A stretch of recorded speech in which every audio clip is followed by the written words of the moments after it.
तो आज की क्लास में आप सभी का स्वागत है। हमने हमारी लास्ट वीडियो में गुणनखंड विधि से द्विघात समीकरण को हल करने के प्रश्न सॉल्व कर रहे थे और कुछ हमने क्वेश्चन किए थे। उसमें कुछ हमारे क्वेश्चंस और बचे हुए हैं जिनको आज हम करेंगे और उसके बाद हम द्विघाती सूत्र और मूलों की प्रकृति के बारे में देखेंगे। सबसे पहले जैसे ये द्विघात समीकरण और गुणनखंड विधि की बात करते हैं। दो हमारे पास प्रॉब्लम वाले सम्स यानी समस्यात्मक जो होते हैं प्रश्न वो बचे हुए हैं, पहले उनको देख लेते हैं। देखिए जो हमारा इस एक्सरसाइज 4.2 है, इसके अंदर अगर हम बात करें तो हमारा क्वेश्चन नंबर जो 5th है वो कुछ इस तरह से है। थोड़ा ध्यान से सुनिएगा पहले क्वेश्चन को। एक समकोण त्रिभुज की ऊंचाई, देखिए ऊंचाई और लंब एक ही बात होती है, इसके आधार से 7 सेंटीमीटर कम है। ऊंचाई जो है वो आधार से 7 सेंटीमीटर कम है और कर्ण यानी हाइपोटेनस 13 सेंटीमीटर दे रखा है। तो फिर अपने को अन्य दोनों भुजाएं निकालनी, यानी कि ऊंचाई और आधार ज्ञात करना, यानी लंब और आधार निकालना। थोड़ा डायग्राम से चीज को समझिए। देखिए ये समकोण त्रिभुज बनाया हमने, ठीक है। ये हमारा सबको पता समकोण त्रिभुज है, ये आधार है, 90 डिग्री के सामने हमारा कर्ण है और इसको नाम दिया गया है ऊंचाई, हम इसको लंब भी बोलते हैं। अब थोड़ा ध्यान से समझिएगा रिलेशन क्या है, इसको लेके किसी को कोई डाउट नहीं है। ये 13 सेंटीमीटर ऑलरेडी दे रखी है। अब वापस पढ़ दें। समकोण त्रिभुज की ऊंचाई ये आधार से इससे 7 कम है, आधार से 7 कम है। तो अगर जस्ट थोड़ा ध्यान से समझिए, अगर मैंने सपोज कर लिया कि आधार जो है वो मेरा कितना है x मीटर और ऊंचाई जो है वो आधार से 7 सेंटीमीटर कम है, यानी कि ये ऊंचाई इससे यानी x से 7 कम है, तो क्या करना है माइनस। तो फिर माइनस करेंगे तो हमारी ऊंचाई हो जाएगी x माइनस 7 मीटर, x के फॉर्म में, और ये हमें दे रखा है। तीनों की वैल्यूज आ गई है। अब पहले लिखने का तरीका, सबसे पहले ये हमने मान लिया, मान लेते हैं उस त्रिभुज जो हमारा है उसका आधार जो है वो x मीटर है, तो उसकी जो ऊंचाई है यानी कि जो लंब है वो उससे 7 कम है, तो x माइनस 7 है। एक चीज हमें पहले से मालूम है, कर्ण 13 सेंटीमीटर। अब मैंने हर बार कहा था कि प्रश्न अनुसार करके एक रिलेशन दिया हुआ होता है और उस संबंध से ही हमारी समीकरण अरेंज हो जाती है, जिससे समीकरण हमें मिलती है और उसके बाद उसमें जो भी मेथड हमें अप्लाई करना है। इसमें ऐसा कुछ दिया नहीं है इनमें, लेकिन हम सब जानते हैं कि अगर समकोण त्रिभुज है तो इन तीनों साइड्स में एक संबंध होता है, और वो क्या होता है पाइथागोरस प्रमेय से। क्या होती है तो सीधा सा लगा दीजिए, पाइथागोरस प्रमेय। भाई कर्ण लंब और आधार में एक संबंध होता है पाइथागोरस प्रमेय से। कर्ण स्क्वायर बराबर लंब स्क्वायर प्लस आधार स्क्वायर। लंब को और आधार को लेफ्ट हैंड साइड में लिख लो, यानी लंब स्क्वायर प्लस आधार स्क्वायर, और ये हमारा किसके इक्वल होता है कर्ण स्क्वायर के बराबर। जरा वैल्यू रखिए, लंब यानी ऊंचाई x माइनस 7 होल स्क्वायर, आधार x, कर्ण 13। चलिए सॉल्व कीजिए। a माइनस बी के होल स्क्वायर का फॉर्मूला खोलिए, A square minus 2ab plus B square, और इधर x का x स्क्वायर, 13 का कितना हो गया भाई 169, x स्क्वायर ऐड हो गए कितने हो गए 2x स्क्वायर, ये माइनस 14x, ये 49, ये 169 प्लस का इधर आके किसका हो गया माइनस, उधर बच गया 0। थोड़ा और सिंप्लीफाई करा, अब नंबर्स में देखिए 49 यानी 49 प्लस का है 169 माइनस का है, बड़ा माइनस का है तो माइनस, बड़े में से छोटा माइनस करेंगे कितना बच जाएगा 120। वैसे द्विघात समीकरण आ चुकी है, लेकिन हमने क्या कहा था, हमें अगर सॉल्व करनी है तो थोड़ी छोटी कर लो, अगर हो रही है। छोटी करने का मतलब कॉमन लेना। देखिए सब में 2 कॉमन आ रहा है तो हमने 2 कॉमन ले लिया, x स्क्वायर माइनस 7x और यहाँ हो गया 60। भाई 2 तो उधर जाके 0 होने वाला है, कैसे, ये बच गया हमारा x square minus 7x minus 60 और 2 उधर जाके बट्टा में जाएगा और वापस कितना आ जाएगा 0। तो फाइनली हमारे पास एक इक्वेशन आ गई, ये द्विघात समीकरण। अब यहां से आगे हमें सॉल्व करना है। हम क्या पढ़ रहे हैं गुणनखंड विधि, तो यहाँ तो गुणनखंड विधि से करना है। एग्जाम्स में अगर ये क्वेश्चन आता है तो यहाँ लिखा हुआ नहीं है कि इस मेथड से करना है, हम एक्सरसाइज के अकॉर्डिंग चल रहे हैं। एक्सरसाइज गुणनखंड विधि से रिलेटेड चल रही है तो हम उसी से कर रहे हैं। एग्जाम में आप लोग आपको जो मेथड सूटेबल लगे उससे करें। चलो गुणनखंड विधि क्या कहती थी, यहाँ एक है तो सीधा यहाँ पहुंच जाओ। 2 नंबर सोचो जिनको आपस में इंटू करें तो कितना आना चाहिए 60, ठीक है, और माइनस का सिंबल है यहाँ पर, यानी कि घटाने वाला सोचना है। यानी एक बार फिर रिपीट कर दूं, दो नंबर बस सोचने जिनका गुणा करें तो 60 और उनमें बड़े में से छोटे को माइनस करें तो कितना आना चाहिए 7।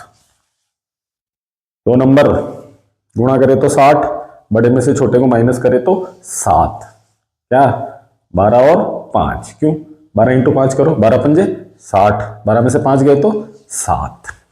तो यानी हम 7 की जगह क्या लिखने वाले हैं 12 माइनस 5। ये x बाहर चल ही रहा है।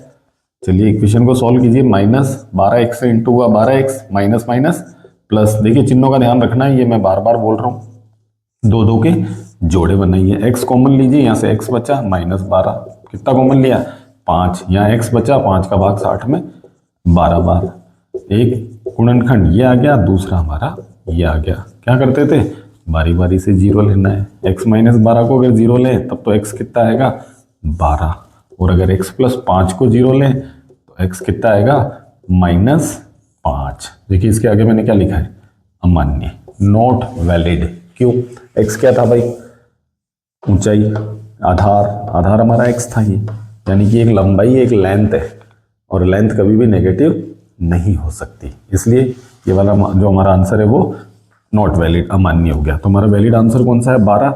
इसका मतलब उस त्रिभुज की दो भुजाएं जो पूछी गई उनमें से आधार जिसको हमने x माना था वो तो कितना आ गया 12 मीटर, और जो ऊंचाई है जिसको हम लंब भी बोल सकते हैं वो x - 7, यानी कि 12 - 7, उससे 7 कम करना है 5 मीटर। कोई क्या आंसर चेक करके बताओ तो भाई कर लो, पाइथागोरस थ्योरम प्रूव हो जानी चाहिए। कर्ण स्क्वायर बराबर लंब स्क्वायर प्लस आधार स्क्वायर। देख लीजिए यहाँ पर हम इसको अगर हम लिखेंगे, अगर मैं इसको चेक करना चाह रहा हूँ तो कैसे करोगे, आधार का स्क्वायर लंब का स्क्वायर दोनों का टोटल कर्ण के स्क्वायर के इक्वल होना चाहिए ना भाई।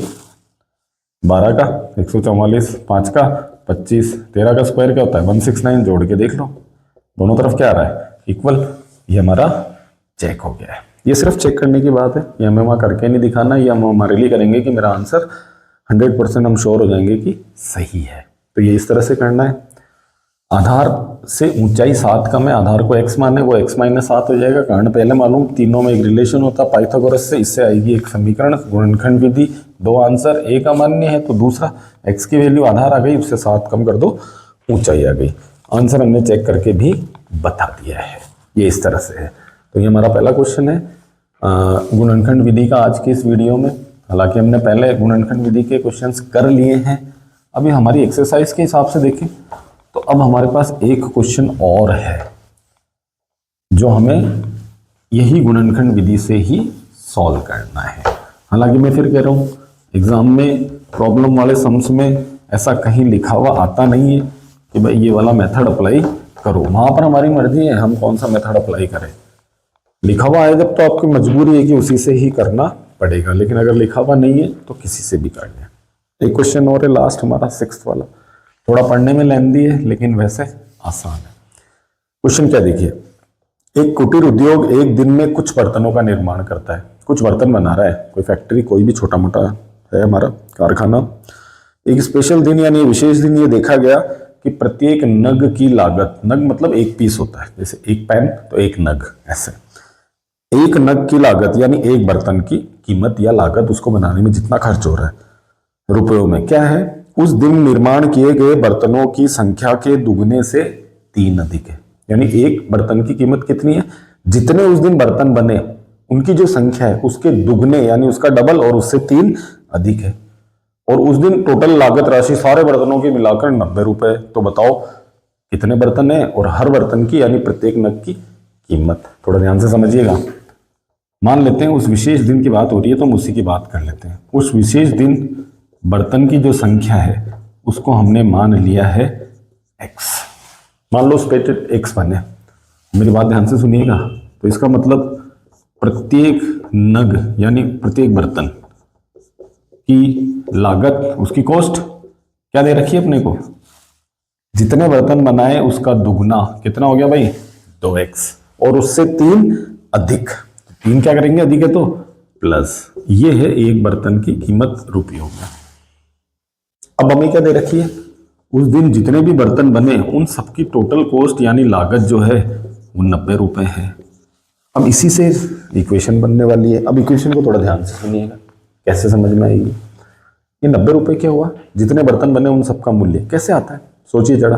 अगर मुझे एक पेन की कीमत मालूम है और मुझे ये मालूम है कि अगर 10 पेन है तो मैं बता सकता हूँ टोटल कैसे आएगा, इनटू होके, वही हमें यहाँ करना है प्रश्नानुसार। तो हमारे प्रश्न के अकॉर्डिंग क्या करेंगे भाई, जो बर्तनों की संख्या है उसको गुणा कर दीजिए एक बर्तन की कीमत से, तो टोटल लागत आ जाएगी, और वो हमें कितनी दी हुई है 90।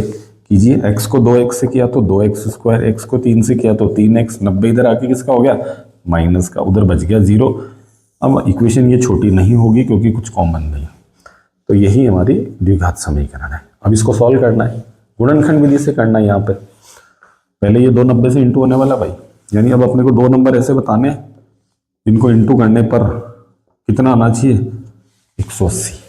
90 इंटू 2 180, गुणा करें तो 180, और माइनस करें यानी बड़े में से छोटे जो 2 नंबर हम सोच रहे हैं जिनका गुणा 180 है, उनमें बड़े में से छोटे को माइनस करें तो 3 भी बचना चाहिए। थोड़ा सा लंबा जरूर है लेकिन ऐसा नहीं है। आंसर है 15 और 12। क्यों, देखो 15 को अगर हम 12 से इंटू करते हैं, 12 पंजे 60, 6 बच्चे 180 आ रहे हैं, और 15 में से अगर हम 12 माइनस करते हैं तो कितने आ रहे हैं, 3 भी आ रहे हैं। और हमें यही चाहिए, गुणा करें तो 180, घटाएं तो 3, तो 15 और 12।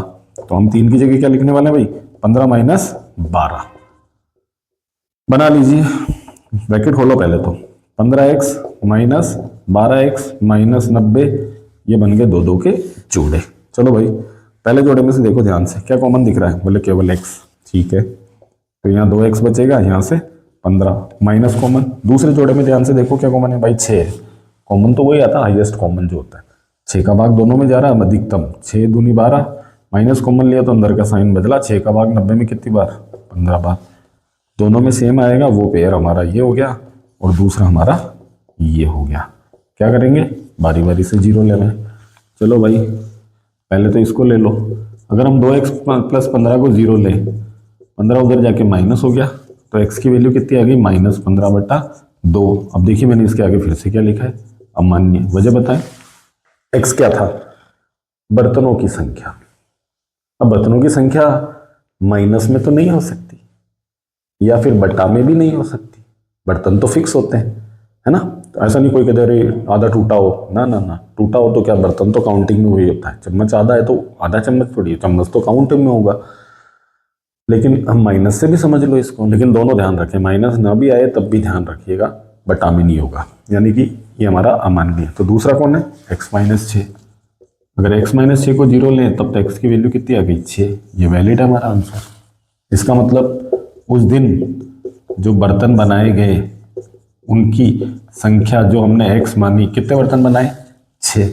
अब इससे हम ये भी बता सकते हैं कि प्रत्येक बर्तन जो है उसकी लागत, उसकी कॉस्ट, उसकी कीमत कितनी होगी। चाहो तो रिलेशन में रख दो सीधा इससे, 2x + 3 से कैसे होगी, देखो भाई 2 गुणा x कितना है, 6 + 3, करो सॉल्व, 2 6 से 12, 12 + 3, यानी कि एक बर्तन की कीमत कितनी होगी हमारी, 15 रुपये। और चाहो तो वैसे सोच लेते, क्या बोला था इसने, जितने बर्तन बने उसके दुगने से 3 अधिक 6 का दुगना 12, 12 में 3 अधिक 15 रुपये। एक बर्तन कितने का, 15 रुपए का। कितने बर्तन बनाए उस दिन, 6 बर्तन, 15 छिके 90 रुपए कुल लागत। ये हो गया हमारा आंसर, चेक।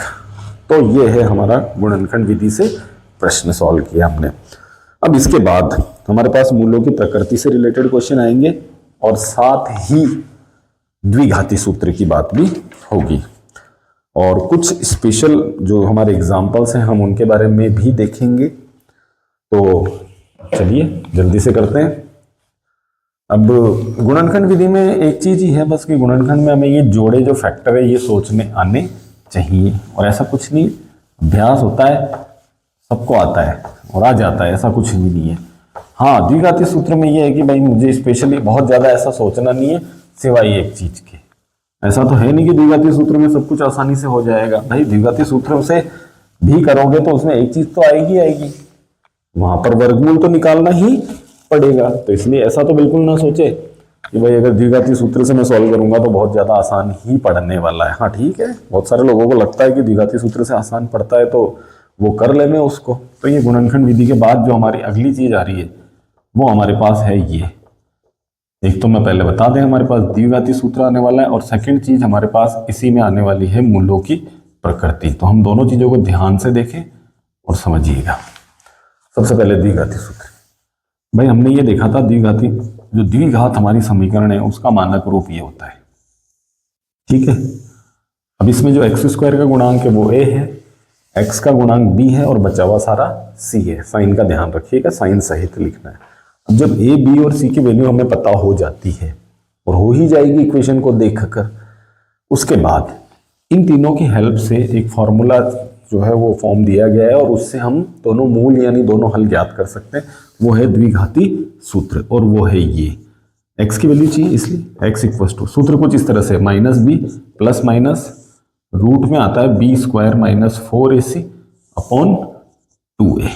ये हमारा कहलाता है द्विघाती सूत्र। पहले ये पुरानी किताबों में एक इस नाम से भी आता था, श्रीधर आचार्य सूत्र, तो इसलिए इसको याद रखने के हिसाब से हम कह देते थे बाबा जी का सूत्र है तो याद हो जाता। अच्छा, बाबा जी के सूत्र से करेंगे। अब हमारे यहाँ इसको द्विघाती सूत्र नाम ही दिया हुआ है एनसीईआरटी में, तो हमें तो उसी नाम से जानना है। एबीसी की वैल्यू पुट करें, आंसर 2 आएंगे। क्यों? यहाँ बीच में दे रखा प्लस और माइनस, एक बार प्लस लेके आंसर निकाले, एक बार माइनस, 2 मूल आ जाएंगे। तो ये द्विघाती सूत्र है। अब थोड़ा सा मूलों की प्रकृति की बात कर लेते हैं, उसके बाद हम क्वेश्चन स्टार्ट करेंगे। यानी कि मूलों की प्रकृति से मतलब क्या? पहले नेचर ऑफ रूट्स, यानी जो हमारे रूट्स आने वाले हैं, और सबको पता है 2 आने वाले, क्योंकि एक्स स्क्वायर एक्स की अधिकतम घात 2 है तो आंसर भी 2 ही आएंगे। अब वो जो 2 आंसर आएंगे यानी एक्स की जो 2 वैल्यू आएगी, चाहे इस फॉर्मूले से बात करें, अभी पहले भी हमने गुणनखंड विधि में भी देखा है, तो वो मूल जो यानी आंसर है वो कैसे होने वाले हैं, उनकी प्रकृति, क्या वो रियल होंगे वास्तविक या इमेजिनरी होंगे यानी काल्पनिक, या फिर अगर वास्तविक है तो क्या वो इक्वल है, आपस में बराबर है, नहीं है, ये कुछ इस तरह से। तो ये सारी चीजें जो मूलों की प्रकृति डिसाइड करता है वो सब डिसाइड करने वाला है ये बी स्क्वायर माइनस 4ac, और इस बी स्क्वायर माइनस 4ac को बोला गया है विविक्त कर। हमारे हिंदी मीडियम में इसको विविक्त कर बोला है, इंग्लिश मीडियम में ये डिस्क्रिमिनेंट होता है, इसलिए इसको डी से लिखा गया है, कैपिटल डी से। हमें तो डी से ही सिंबल ध्यान रखना है। कौन? B square minus 4ac। सब कुछ ये बताएगा कि मूल कैसे है, इसकी वैल्यू से सब कुछ होगा। अब इसकी वैल्यू कैसे कैसे हो सकती है? डी की वैल्यू यानी बी स्क्वायर, तो यहाँ 3 कंडीशन बनती है। फर्स्ट कंडीशन हो सकता है भाई, हम कह दें हो सकता है यदि जो डी है हमारा यानी कि बी स्क्वायर माइनस 4ac, हो सकता है कि उसकी वैल्यू 0 से बड़ी हो। अब 0 से बड़ी वैल्यू का मतलब कैसी होगी? पॉजिटिव, यानी धनात्मक वैल्यू, प्लस में कोई भी मान, बटा में हो, पॉइंट्स में हो, नॉर्मल कोई संख्या हो, कुछ भी प्लस की होनी चाहिए। अगर वो 0 से बड़ी है तो उस कंडीशन में उसके मूल यानी जो उसके रूट्स हैं, एक तो क्या होने वाले हैं? वास्तविक यानी रियल होंगे, लेकिन दोनों आंसर क्या होंगे? असमान, इक्वल नहीं होंगे, अनइक्वल होंगे, रियल अनइक्वल या नॉट इक्वल। सेकंड कंडीशन, भाई सेकंड कंडीशन हो सकता है उस डी की वैल्यू यानी B square minus 4ac exactly कितना आ जाए? 0, बिल्कुल 0 वैल्यू आ रही है। उस स्थिति में जो मूल यानी रूट्स हैं वो रियल तो होंगे, वास्तविक, लेकिन दोनों अलग अलग नहीं होंगे, एक बार दोनों क्या होंगे? सेम, समान, बराबर, इक्वल होंगे। और तीसरी कंडीशन, अब सबको पता चल रही होगी तीसरी कंडीशन क्या है। भाई पहली कंडीशन क्या थी? उसकी वैल्यू 0 से बड़ी यानी पॉजिटिव, उसके बाद 0, तो अब 0 से छोटी यानी वैल्यू कैसी होगी? नेगेटिव, माइनस की। तो उस कंडीशन में हमारे मूल जो है वो कैसे होंगे? काल्पनिक यानी कि इमेजिनरी। और भाई अगर काल्पनिक है तो हम तो ज्ञात कर भी नहीं सकते। काल्पनिक है तो कैसे ज्ञात करोगे मूल? तो इसलिए काल्पनिक में मूल ज्ञात नहीं कर पाएंगे। अब इसके क्वेश्चंस कैसे हैं थोड़ा सा उसके बारे में देखिए। क्वेश्चन में ऐसा बोला जाएगा, द्विघात समीकरण दी हुई होगी, वो कहेगा उसके मूलों की प्रकृति ज्ञात करो, और अगर मूल वास्तविक हैं तो फिर निकालो। अरे भाई वास्तविक होंगे तो ही निकाल पाएंगे हम, ये 2 कंडीशन है तो ही हमारा ये फॉर्मूला लगाना है। ये आने के बाद तो हम लगा ही नहीं सकते। काल्पनिक आ गया तो हम क्या निकालेंगे? वो तो काल्पनिक है ही नहीं, उनका तो अस्तित्व ही नहीं है, तो हम कैसे पता करें कौन है क्या है? इसलिए तो अब जरा एक्सरसाइज 4.3 की बात करते हैं। अब 4.3 एक्सरसाइज में पहला क्वेश्चन देखो, जो मैं बता रहा हूं वही है। एक इक्वेशन दे रखी है 2x square minus 3x plus 5 equals to 0। हमसे पूछा गया इसके मूल्यों की प्रकृति ज्ञात करो, और अगर मूल वास्तविक है तो फिर वो उनको ज्ञात भी करे। ज्ञात करने के लिए हमें द्विघाती सूत्र अप्लाई करना है। सबसे पहले क्या करेंगे, ABC तो डिसाइड कर रहे हैं तो ABC पता करो। A कितना दिख रहा है 2, B कितना दिख रहा है -3 और C कितना दिख रहा है 5। देखिए साइन का जरूर ध्यान रखिएगा, जल्दबाजी में ऐसा नहीं कि B को 3 दिखे, आगे माइनस है तो ध्यान रखना है। ABC आ गया। मूलों की प्रकृति कौन डिसाइड करता है, डिस्क्रिमिनेंट विविक्तिकर यानी B² - 4AC। रखिए वैल्यू B² -3 का स्क्वायर -4AC -3 का स्क्वायर 9। देखो स्क्वायर करोगे तो माइनस का तो प्लस होना है, घात सम हो तो प्लस होता है, बस 3 का स्क्वायर 9 माइनस 4 दूनी 8 8 पंजे 40 9 प्लस का 40 माइनस का बड़ा माइनस का है और माइनस के कितने बच गए 31।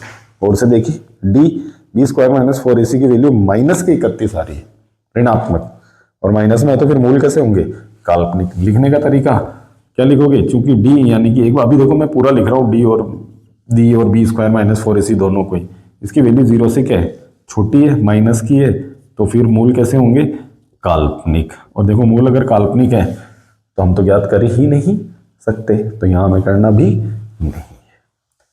सेकंड, अब सेकंड वाला क्वेश्चन देखिए, उसकी इक्वेशन क्या दे रखी है, 3x² - 4√3x 3x² - 4√3x + 4 = 0।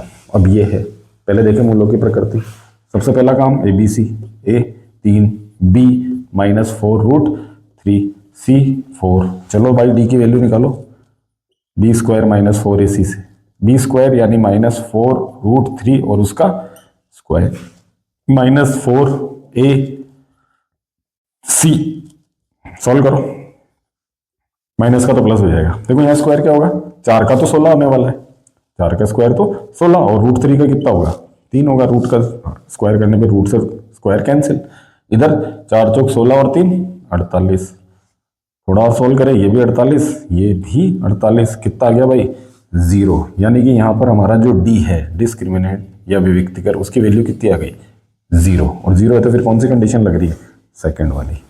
और सेकंड कंडीशन क्या कहती है, अगर B² - 4AC की वैल्यू 0 है तो मूल कैसे होंगे, वास्तविक। लेकिन दोनों मूल कैसे होंगे, इक्वल, यानी x की जो दो वैल्यू आने वाली है वो दोनों बराबर यानी कि सेम होगी। तो चलो निकालते हैं और फिर सॉल्व करते हैं। ये इसको हम यहां कर रहे हैं, फॉर्मूले को भी हमने मिटाया नहीं है, और तीनों कंडीशन थोड़ा ध्यान से देखिएगा और उनको ध्यान रखिएगा, ठीक है। चलिए D आ चुका है तो वैल्यू पुट करते हैं, x फॉर्मूला तो एक बार वापस लिख दें, -b + रूट में। अब देखो मैंने रूट में पूरा नहीं लिखकर मैंने केवल क्या लिखा है D, भाई होता तो ये D है हमारा पूरा, B² - 4AC।